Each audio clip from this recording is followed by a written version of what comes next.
So hi guys, here we are again talking about coaching, and I'm here as always with Sivash and Yannick. Hello. And today's question is, what as a coach do I need to include in my coaching starter pack? Yeah, a question that's often asked, right? Especially by coaches who come straight out of their training and they're like, well, how do I start this coaching thing now? I certainly experienced that when I came out of my training, thinking, well, I'm a half decent coach now. I think I got some skills. I've experienced, I can offer some value to clients. But how do I go about establishing a practice now? What's the infrastructure that I need to have set up? And Sivash, I'm sure you get this a lot as well, given that you work with a lot of coaches who are just starting out. Yeah, I think it's an interesting question, right? And for me personally, when I think about this, I think the main thing that you need, right? I mean, we can go a little deeper on this, right? But it is you, right? Is you. A quiet room and just present. You need to be quiet. You need to be in the present moment, and there's of course lots of little things. From some people use notepads, some people use books, right? But yeah, I think if you can bring yourself fully present into the moment and just be there for someone, that in itself is a great start. Yeah, I think Carolyn Freya Jones was saying that she did the business model on the ACIC, and she said she had such a powerful line. She's like, all you need to run a coaching business or to start a coaching business is a phone, your laptop, and yourself. That's it. Because it really is about, as you say, it's about conversations. It's about tuning in with people. It's about if you go with a kind of Chandlerian model, and she's from the Steve Chandler Prosperity School. I know you went through that school, Sivash, as well. Rich Litwin went through that school. So there's this whole philosophy about, well, if you want to create a coaching business, you do it through having as many conversations as you can, and you serve people. So you don't need a fancy advertising system or all of this infrastructure in place, really. What you need to do is have conversations and wanting to help people and helping people in the process. And those conversations could start anywhere. They could start in, any kind of community that you're in, whether that's social media. There's a lot of communities. We can have a word about, how that works. But it could be a local book club, or it could be a local community. It could be moms or your tennis club, or, down in the pub. If you don't have community, maybe your first task to put in place is to create community, to create the opportunity for conversations. And then when you have those conversations and you're really passionate about serving people and helping people, helping them think, helping them develop, helping them grow, helping them figure stuff out, then that will automatically lead to interest in, these kind of conversations. And then what you need in place, I think, as a starter kit is a particular skill that you can learn, which is to be in those conversations and then invite people into not maybe a different kind of conversations, but not too different, right? You want to invite them from a normal conversation, which kind of has coaching elements because that's just how we are, into a coaching space, into a more of a consultation kind of conversation, into a more intentional coaching conversation that I think is recognized as, this is what coaching could feel like and be like. And then learning to make a proposal at the end of that kind of conversation, or serve them so powerfully that it will ask you. So in that sense, when you go the conversation creating clients route, you really don't need much else than, a communication device. In times of COVID, maybe a half decent camera, but like every phone now has a half decent camera. So really you don't need anything than a communication device and yourself and the willingness and the courage perhaps to have those conversations, and particularly the courage to invite the people you converse with into a coaching space and then making them a proposal about how does coaching work. So I guess you would also need to have an idea of what you might want to charge, of what you can say without gagging, as Caroline calls it. What you can say confidently. And we have episodes about how much to charge. But that's something that comes to my mind as well to have in place. But really, there isn't a whole lot. That's really interesting, guys. Just out of curiosity, I've interpreted this question completely differently than what I'm hearing you guys talk about. So that's interesting. I've really kind of, I've taken on board what you guys have said there. However, the way I interpreted the question, and I'm curious to hear what you guys think, when it said, when we asked the question about what do I need in my starter pack, I was thinking kind of like a kind of a pack I provide to my clients, like, when I first contract with them. But I don't, so I'm curious about where the conversation has gone and have been kind of catching up. Oh, that's so interesting. Yeah, that's kind of a different question, right? So but that's what starter pack, like a coaching starter pack, meant to me. So I'm just kind of coming into the conversation now, readjusting. Well, before we go into that, is there anything else you or Sivash wanted to add to what we just talked about? Because I think it's really fairly simple. Like maybe a booking system would be nice to have in the kind of infrastructure, but really there isn't, like, you don't need anything per se. Sivash, before we move into the actual, like the other interpretation of this starter pack, which I think is really valuable, do you want to add anything? Yeah, I think what I want to add to the conversation is that there is a misconception that, as a coach, if I want to look professional, I need to have a website, I need to have a booking link, I need to have business cards. Those things are okay to have, but they're not priority, right? And, if someone has a lot of money and they want to invest in those things and they want to hire someone, great, right? But I personally don't think it serves a coach to spend 10, 20 hours creating their own website. In that time, you could actually build a bit of coaching experience, right? So to look professional, to be a professional coach, you actually don't need those things. Mm-hmm. Right? I think in my first 2 years, maybe 1 or 2 people asked about a website, right? Mm-hmm. And when I just said I don't have one, that's not how I work. The conversation just continued. Mm-hmm. It's a powerful thing to say. To say, look, I don't do websites. That's not how I work. It's a powerful thing to say. Mm-hmm. And if you do want a website, it's super. You can set up a super simple one. Just with your basic contact details, and maybe an image or a short video inviting people into a conversation. It doesn't have to be top notch, but you can remove all of that complexity and just say, I have conversations. If you want to learn more, why don't we have a conversation? Yeah, exactly. Because I've been part of a program before, and I know there are a lot of people selling programs to coaches where they teach you, and the whole program consists of helping you create your logo, your website, your whole blurb around what you do. Mm-hmm. While those your niche, while those things are okay, right? And that's the interesting thing, because Nikki said a starter kit, because there are people selling a coaching business in a box, and that's where it talks about. It talks about, we'll help you with getting your website, logo, all those stuff ready, and that's for them the starter kit. And some people feel confident, some uncomfortable having that going forward. But again, it's a personal thing. I think if you really want that, then maybe it's also good to explore, like, where's that need coming from, right? Because the reality is, as a coach, to really start coaching, to start your journey, you don't need that, right? In fact, like training I think training should be probably part of your starting kit, right? Before you actually think like, hey, I can go and start, you should probably complete like a real good training, right? Maybe this is almost like a given. People think like, okay, well, I want to start coaching, but I think unfortunately not a lot of people see that as a requirement. Well, right? There's quite a few people that move quite naturally and organically into a coaching role. So I do want to appreciate, because I know we believe in having really good training, but also really good training is like $5,000, $4,000. The ACAC is 1,000, but still it's an amount of money. And I do want to appreciate that there are coaches who are really good coaches who've grown into it because they've had conversations their whole life.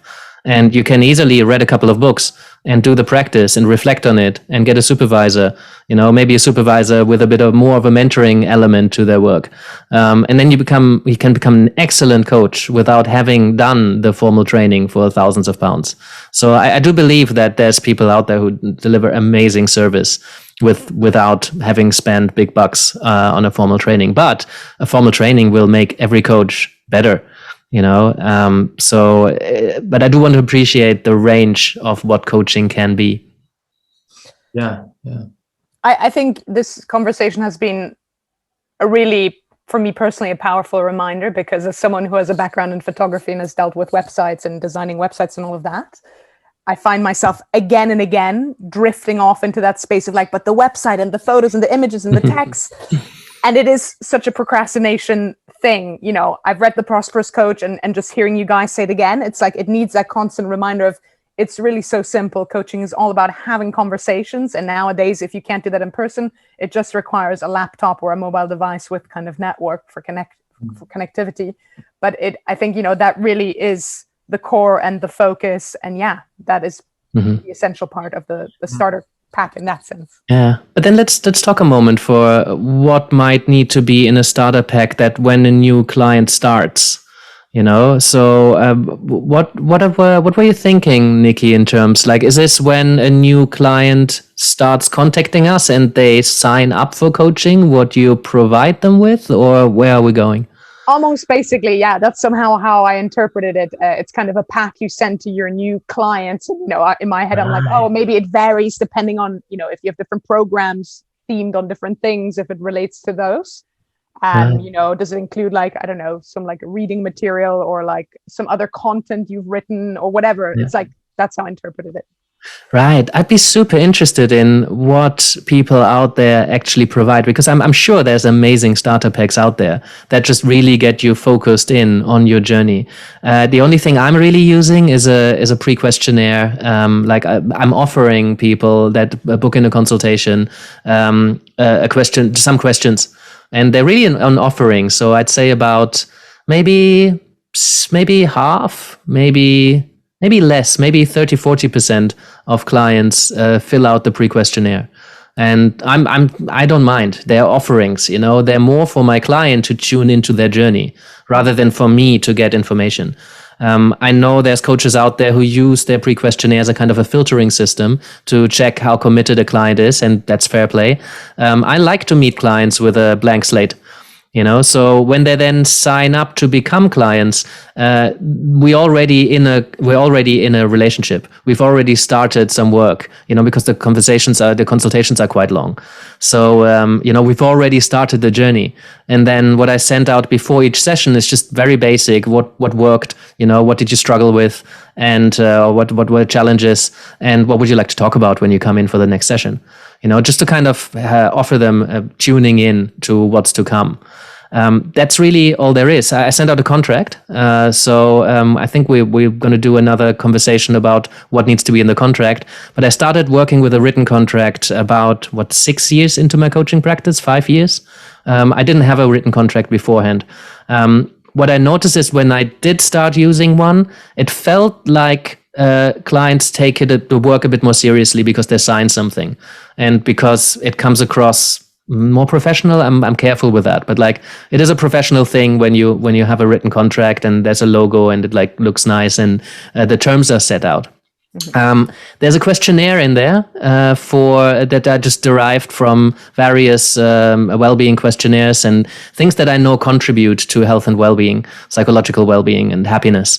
So I've just created a questionnaire with 20 questions or so, just to get a general sense. It's like a sophisticated wheel of life, if you want. So I sent that out as part of my contract, just as an offering again. About maybe 70% of clients fill that out. And I send it to them afterwards. And some of them chose to, add their own elements to it that they want to keep track of, just to monitor progress. So something to monitor progress, I think, can be quite helpful, but I think it needs to remain an offering rather than something that is required. Nice. I think beyond that, I'll just tune in and see what's happening. What do they want to get out of it? Yeah, I suppose the reason I even made that connection of thinking of a starter pack in that way as I've been kind of designing my programs. I've kind of had lots of ideas for cool resources and things like, additional materials. I haven't yet got to the point of deciding whether that would take the format of a starter pack or just kind of resources that people can go look at if they want to or not. But yeah, I mean, I think something about a starter pack, the idea of it seems somehow appealing as a way of kind of, like you said, connecting people to their journey, to the process, and kind of easing them in and kind of welcoming them in. I just think it's a nice touch that you can get. But anyway, that's how I think it makes a lot of sense when the coaching package is about a particular topic or a particular goal. If you found a particular niche and then you're like, actually read this book and read this article and watch this YouTube video, and then you have a really good foundation for this journey because I know these kind of journeys and this will really help you. That totally makes sense. I guess my clients are just quite different to each other and what they want. And I think Siavash is probably similar. We work with lots of different clients and you just kind of tune in with what these people want rather than having a set approach. But you might have a coaching starter kit for when you work with coaches, who want to build their businesses. Is there something that you offer them? Yeah. So over the years, I've worked with a lot of different coaches and I've seen different approaches, and for what I personally pay attention to, what is really useful and impactful for me. So what I include in my starter kit now is a contract, and there's a video, not video, an audio by Steve Chandler that talks about expectations and agreements, which really prepares people mentally, right, and prepares their mindset for that agreement conversation. Right. And again, the reason I added that is because it was really useful for me when my coach used that. Mm-hmm. Right. And is that publicly available? What do people Google to find that? I have permission to share it. So I can check in with Steve, but it's on his website. You have to pay for it. But as a client, I have permission to share it. But yeah, I have also, so I found that really useful for actually setting up the first conversation. So that's my intention, is to set up the first conversation. Another thing is I always send a book, right? And if anyone's listening and you're a client and you didn't get a book, feel free to message me. Right? But the thing is, and with the book, it's not, it used to be like, okay, I'm going to just send this book to everyone. But now I pay a lot more attention to what are their challenges? What's the goal that they're working on? If someone is, for example, struggling with their sleep, I might choose a book that will contribute to that, right? Mm-hmm. But there's often a book that, for me, for me, the book has to be impactful for me, myself. So I don't want to send a book that I think is good, but I haven't read it myself. That's, again, something that I learned from Steve. And I think it's really great, is to just send things that have been really useful for yourself as a coach. And in fact, as a rule, he always encouraged us to read it again or watch the video again. So if you would send a TED Talk to someone, to just go and watch it again, so you can really be present in the next conversation. Right? But wouldn't that assume that what worked for you works for others, and what doesn't work for you doesn't work for others? Yeah. Well, I think it's not like a magic formula, right? Like if this book has been life-changing for me, it doesn't need to be life-changing for you. Mm-hmm. But I think it's just, if I think like, hey, this specific book helped me, in my relationship, and I think it could be really useful for you, I encourage you to start reading it before our first conversation. What I found from experience that those books often really contribute to the coaching. Mm-hmm. And the great thing for us coaches is that, if you've written a book like yourself, amazing, right? But most coaches don't have a book. And what I've found is that books that create a lot of impact and transformation, the clients attribute that back to the coach, right? And the more impact we create, and that's really my intention is, how can I create more impact? I don't want to just, send a goodie bag and just for the sake of it, like here's a pen with my name on it, and here's, a cup. While those things can be nice, I think it's just, for me personally, it's about where can I contribute more to the relationship that I'm creating with this person. Yeah, it's interesting that you say that. Partly, I just wanted to make the comment that sometimes I do recommend books that I know are really good, and I heard really good feedback from people that I trust. and it didn't work for me, but I know it can work for people. I would still recommend that because I appreciate, people are different, and sometimes something that doesn't work for me works wonders for somebody else. But that's just what I wanted to say. The other thing that came up is I think a lot of people get really motivated by a starter pack. And I know, the cup and the pen is just something that's not really potentially will make it it's not the kind of impact, but it can really help some people. I'm thinking about one of the coaching schools that I've worked with, Animas. They used to send out their starter kit for people who start the training, and they get the course books and in a nice box. And, it made a real impact on people. They're like, I'm about to start this journey and this is really professional, and here's my starter kit. And they're like, oh my God, I'm excited about the journey now even more. Look what's arrived in the post and I'm in this, and it's not necessary, but I could imagine that to have quite a cool impact on people because now you're in it, Same with a book, that the book arrives and my coach sent me a book, this is like, oh, I want to dive into this. So I guess the starter kit could really make a big impact, but I hadn't thought about sending anything out in that way. I think it's really nice. First to come back to the book recommendations, I think what struck me is by the time you've made a connection with a coach and you've kind of enrolled in their program, I think there's a bit of a sharing of a wavelength. So I think, it seems perfectly sensible to, as a coach, kind of then want to impart and share the things that you would, be it in your own conversations, be sharing them with them anyway, but give them the book so that they have a more direct kind of, way of tapping into almost your thinking. So I think, addressing the fact of, can you assume that what worked for you is going to work for other people? I don't know. But, chances are if you're already connecting between coach and client, those things might relate. Yeah. And the other thing just about, the power of the starter pack, as someone who was at Animas, I remember actually I've got mine here on the shelf, and that was just such a nice thing. And I think also in terms of building, I think so much about the coaching client relationship is about that sense of care and that kind of that sense of connection and connectivity. And I think that's just a really nice way of welcoming someone into your world or your relationship of coaching together. Yeah. We ran out of time. We said we wanted to stop here. And I think we should honor that. I think we put a lot on the table right now. So I hope it helped you guys out there, but we'd really like to put another episode into the time that we have available today.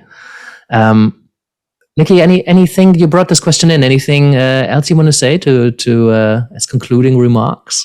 No, I love it. I got lots out of it. I like that we had two different takes on it. And I think, everything I got out of both of them, really great. So I hope it was useful for everyone else too.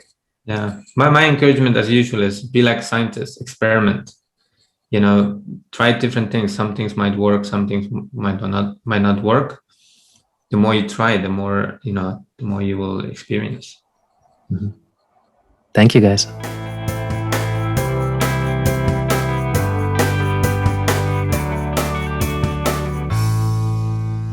Thank you for being with us today. I appreciate your commitment to learning and growing as a coach. Just a few things before you go.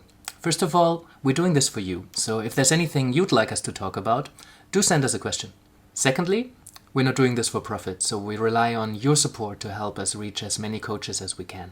So if you can send this episode to a friend or tell a fellow coach about what we're doing here, maybe you can subscribe or leave us a review or even support us on Patreon. That would be amazing. And lastly, you can find us across all major platforms. So whether you like to watch or you like to listen or you like to download episodes and listen to it in your car while you're driving through somewhere with no internet, you can do so too. And that's it from us. Thank you, and I hope to see you next time.